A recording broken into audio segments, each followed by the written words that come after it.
Hello and welcome to Just Ride Bikes. I'm David and this is a not so new Rysel RCR Pro. And I think there are two reasons why this bike has been so hyped and so eagerly anticipated. The first is, well, it's not every day we get a new road race bike to get excited about and talk about. And one that arrives fully formed, wind tunnel and aerospace tested. And the second is a price. The bike here is the top of the range World Tour replica race bike with all the best equipment, and it costs £9,000, which is still a lot of money, but it's about £3 less than a similarly equipped Tarmac SL8 or a Madone SLR. And it is a well-equipped bike for the money. A Shimano Dura-Race DI2 group set with a dual-sided power meter and components from well-known brands like Swiss Side, Continental, Physique and Data for an all-out weight on my scales of 7.2 kilos for a size medium, which is quite a bit heavier than other bikes with the same parts from the likes of Trek, Canyon or Specialized. Now let me give you a tour of the bike and point out some likes and dislikes I've discovered after 2 months of living with the bike. And we'll start with how it looks. Because let's be honest, looks are important, aren't they? And I think it's a good looking bike. Nothing extreme or radical in the way it looks, and fairly similar to other lightweight aero all-rounders with a dropped rear stays at the back and the sort of D-shaped profile down tube, and of course internal routing and a one-piece carbon handlebar. And this is a team replica bike with a specification and the paint scheme. I do like the two-tone with a split up the fork into the head tube, nicely lined up there. Yeah, lines up pretty well. And then a fade to almost no paint back here, and you can see the carbon fibre weave and layup, which is kind of cool. But more colour options would be good. Other brands do offer more colours, and some brands offer customization like Trek and Orbea, so could do better. It's not a crazy, outlandish team replica paint scheme, and it looks pretty good. Quite a few logos down there, of course, and not really a fan of this small logo graphic on the top tube. Looks a bit pants, in my opinion. So yeah, looks pretty good. Van Rysel doesn't have the brand value. They're working really hard. They have the pro team, which counts for a lot, and the team has been doing well. But how does that compare to Pinarello, Specialized, Canyon? Let me know by dropping a comment down below. So, good looking bike. I like the detail around here, the way the seat stays flare out around the wheel, giving more space between the wheel and frame for airflow and reduce turbulence in that area. That's a trend we've seen on some bikes, but the fork, unlike the BMC, which has a crazy wide fork, the fork here is fairly close to the tyre and the wheel. Not much space down there around a 28mm wide tyre at all. So narrow at the front, narrow head tube and narrow handlebar, and then sort of wide at the back, and also very deep profile seat post and seat tube as well, where Specialized have a very skinny seat post these days. So yeah, good looking bike. Team specification, as I mentioned, Shimano's top end group set with the power meter, with the probably not the best reputation in the world, but apart from that, works extremely well. A few dislikes though, this wiring here, I push it back in, but it just pops out. Look how loose that is. So yeah, a bit of a small gremlin there. And if I flip the bike around, another possible dislike, depending on your preference for bottom bracket, is we have a press fit down here. Some brands are going back to threaded, either 68 or T47. So that might be a negative for you. You might be fine. In the 2 months of riding, it's not caused me any issues, no squeaking or creaking, but that's not a long-term test, I know. So that's a possible one. I quite like the way the down tube flares into that bottom bracket junction. Definitely not as big an area as the Pinarello, Dogma F or the BMC Team Machine R, where they have a sort of shelf area there. And it all looks quite slender and undersized, trying to keep the weight down, of course. It's not trying to be maximum aero. They apparently have a new aero bike in the pipeline, so semi-aero is what it is.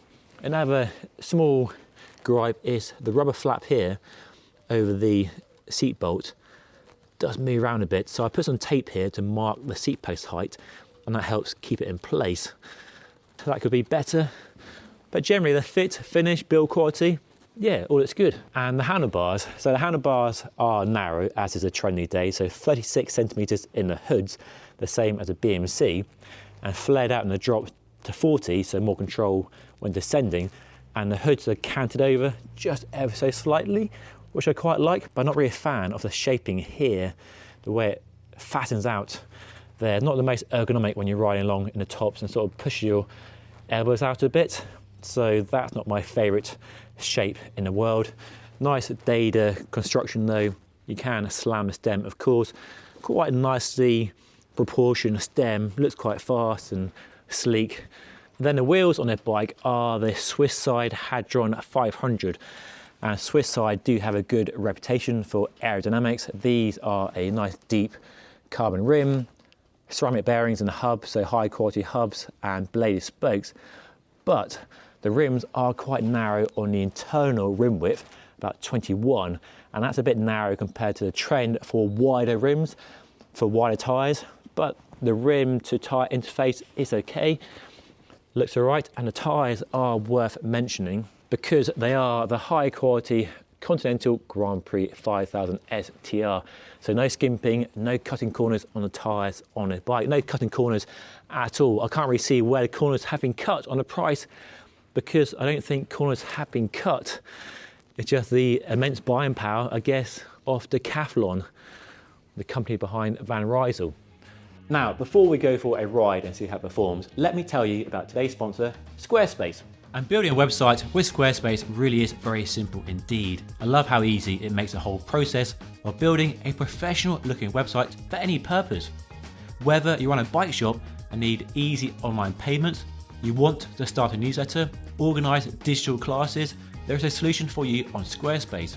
You can either start with a template and customize that template to suit your needs, or use AI and simply by answering a few questions, you have a bespoke website made just for you. So if you like the sound of that, get a free trial right now, the link down below. And if you do enjoy it, there's 10% of your first purchase of a website or domain from a code on screen right now. Okay, let's see how it performs. So you join me on my local loop. Condition today, pretty good actually for the time of year, January right now. It's about 5 degrees, not that cold really. No wind, the roads are dry, there's no rain. Yeah, can't complain. So the bike, the Van Rysel RCR Pro. In the 2 months I've had the bike, I've been impressed, very impressed with the performance and the ride of the bike, especially considering it's the company's first attempt at a World Tour Pro level race bike. It really does ride as well as other more established bike models in this space that you might care to mention. It's a very well-rounded bike indeed, and there's not really much to find fault with other than the branding, the value of the brand, which I mentioned earlier, but that is entirely subjective. You might not care what the name on the down tube is. You might do, but you'll let me know in the comment section, I'm sure.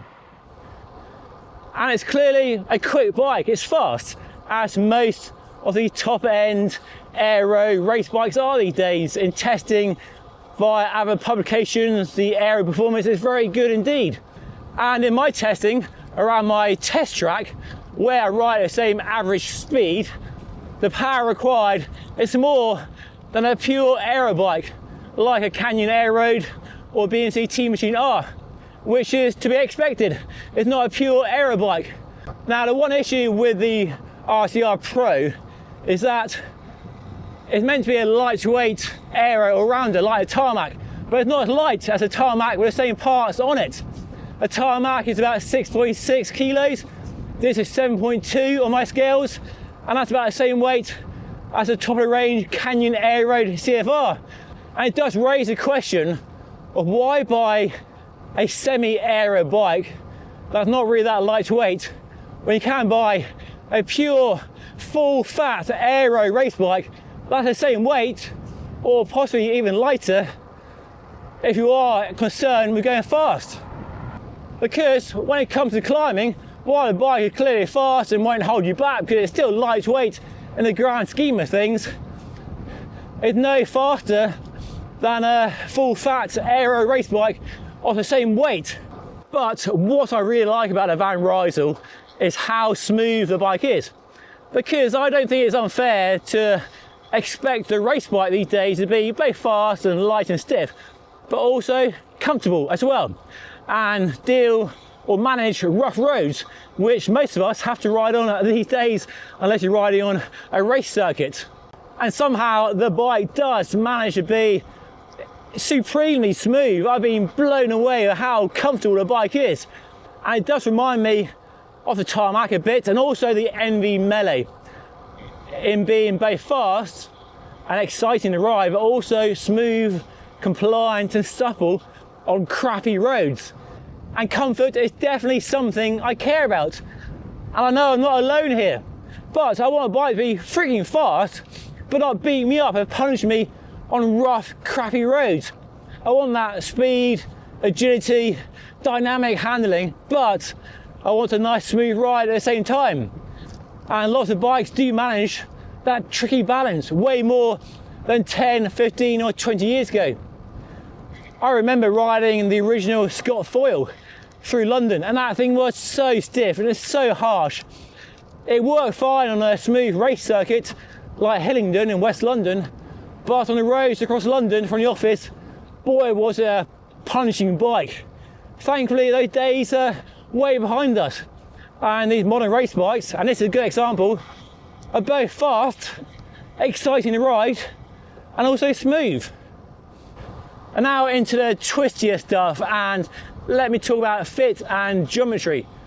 I'm riding a size medium, and I'm 181 centimeters tall, and the bike does fit me very well and feels similar to a Canyon or a Specialized in terms of fit, with a very similar stack and reach ratio. So very aggressive, very low at the front, not extremely low, but pretty low, and a decent saddle to handlebar drop, as you want for a race bike to get into that nice aero position, head down, all about going as fast as you possibly can. And into the corners, the bike does handle very well too, very nicely balanced steering. It's not too fast, not too slow. Definitely an agile bike, quite a short wheelbase. You definitely get into the corner nice and easily, hit the apex, hold your line really well. And if you're in a fast moving bunch, it's definitely light on the tyres, moves around very easily. Not a slow, lethargic bike at all. So, time for my verdict. Is the Van Rysel RCR Pro worth buying? Well, yes, I think so. It rides very well, good performance, it's clearly fast, good geometry, has everything you want from a race bike. Comfort is pretty good, does lack a bit of stiffness if you are a bigger rider and you like sprinting full gas all the time. And the price is good, it's cheaper than a similarly equipped Specialized or Trek, but about the same as a Canyon, and it's not as light as it could be. And the wheels, while aero, are a bit narrow, and there's no option to change the handlebar dimensions if you want. And there's only one colour to choose from, which is a shame as well. But all that aside, it's a fantastic bike. And if you can find one in stock near you, there's none in stock near me, it's a good race bike. But all that said, I wouldn't actually recommend this bike at all unless you want the best of the best and you have the money for it. Because for £5,500, you get the same frame, the same carbon fibre, the same rims, but different hubs, with a Shimano Ultegra Di2 group set, which, as you all know, is a smart choice in the Shimano range. And that's way cheaper than the £8,000 that Specialized wants for a Tarmac SL8 with the same parts, and that is a bargain. Anyway, let me know what you think of the bike and this review by dropping a comment down below. Is it on your shortlist this year? I'd love to hear your thoughts as always. And if you enjoyed the review, make sure to subscribe to the channel by hitting that round button there. And you see a review of the cheaper Van Rysel non-pro by hitting the box down here. See that video down there. Anyway, thank you so much for watching. I'll see you again very soon. Hopefully it's somewhere warmer and less freezing cold.